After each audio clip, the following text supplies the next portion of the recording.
आता उपमा बनव. उपमा चाळून घ्यायचा आहे. 2 वाट्या रवा घेतला. आधी असा 4-5 मिनिटं भाजायचं आहे. ओके. त्यामध्ये हे टाकायचं, घी टाकायचं 2 चमचे.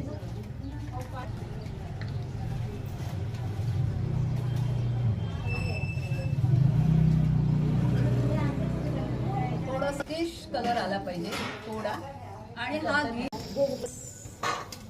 उडदाची डाळ भाजायची आहे थोडी. आता आपल्याकडे कमी आहे ना प्रमाण.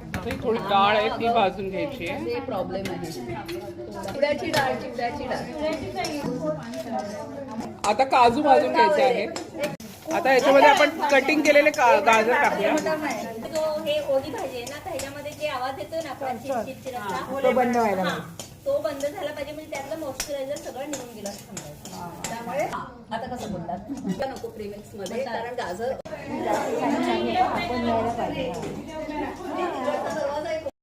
सगळं मी कढीपत्ता टेबलस्पून आमच्याकडे 1 तास आहे. 1 चमचा मी घेतल्या. 1 टेबलस्पून हाती घेतले. अंदाजे रोजचं सवय आहे. जिरा पण साधारण जिरा 1 टेबलस्पून. हिंग हळद मिळाली. हिंग हा बघा मॅडम, ही बघा हळद. काही जण लिंबू मी पिळते. चालेल. पण हे ना पसा बघा व्यवस्थित आलेलं. कसं वाटलंय? बरोबर आहे.